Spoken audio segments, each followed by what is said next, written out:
देशमुख, आज आपण दर्यापूरमध्ये होतो आणि आज दर्यापूरमध्ये चंद्रशेखर बावनकुळे अर्थात पालकमंत्री यांचा दौरा आहे। सुरुवातीला त्यांचा दौरा हा आहे, परंतु जे नरेंद्र मोदी यांनी त्यांनी हेलिकॉप्टर दौरा कॅन्सल करून मोटरने ते दौरा करत आहे असं समजले जाते। त्या संदर्भात सर्वसामान्य दर्यापूरकरांचे काय मत आहे ते आपण जाणून घेऊ।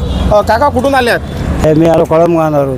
काय वाटते एकंदरी पालकमंत्री आज दौरा करत आहे दर्यापूरचा, काय वाटते? अरे काय दर्यापूरचा दौरा करते, पण काय त्याचा कोणता फायदा कायसाठी येते काय ते आम्हाला काय माहिती आहे, काय का सांगते आमच्या कोणता फायदा येता येईल त्या एक देव कोर्टात भेटेल, आम्हाला काय ऐकायला भेटतं बाई? तुम्ही बाहेर उभे राहा आणि ऐकत बसा काय आणि काय फायदा काय तो कोणता आमच्या गरीबाचा फायदा शेतकऱ्याचा कोणता फायदा? दौरा करत होते पण हेलिकॉप्टरने कॅन्सल केलं। हेलिकॉप्टरला ते दौरा करत होते, त्याने हेलिकॉप्टर कॅन्सल केलं। आता ते गाड्याही नाही येणार, म्हणजे हा खर्च वाया गेला जो झाला तो खर्च। 2-3 दिवसापर्यंत रोलर डंप 3 रोलर, हे गाड्या घोड्या त्या पाण्याचा टँक हे सर्व गेलं ते वाया तिथं, म्हणजे ते आणि त्या सामने आल्याला तर पैसे देऊन भाग पडले का नाही, तो तर का बिगर पैसा घेणार नाही, जागा एवढी त्यानं गुंतवली तर म्हणजे काय हे काय रीत आहे काय याची?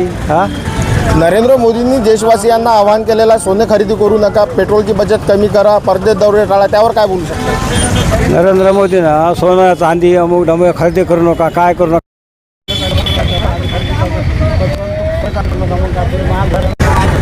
लग्न कार्य प्रसंग आहे सोन्याचा खरेदी, मग काय त्या बिगर सोन्याचा लहानचं लग्न लावायचं का नवरतो नवरीचं?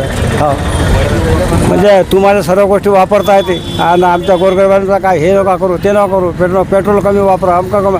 आता तुम्हाला कुठच्या कुठं जावं लागते, गाड्या घोड्या चालू आहे। आता मुख्यमंत्र्यांनी दौरा केला, त्याच्यासोबत 2-3 ते गेले, 8 गाड्या नेल्या तिकडे।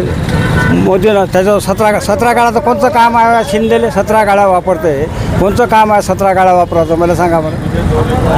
हो ना, तुम्ही सारे दौरे गाड्या नाही यांचा नका ना, आम्हाला म्हणता पेट्रोलला कमी वापरा, डिझेल कमी वापरा, तुम्ही काय पाणी टाकता का त्या गाड्यात? जो पालकमंत्री चंद्रशेखर बावनकुळे यांचा आज दर्यापूरमध्ये दौरा आहे, त्या संदर्भात सर्वसामान्यांच्या आपण प्रतिक्रिया घेत आहोत की काय म्हणणं आहे त्यांचं। खरोखर एकदम तीव्र स्वरूपाच्या प्रतिक्रिया सर्वसामान्य जनता व्यक्त करत आहे। सह्याद्री न्यूज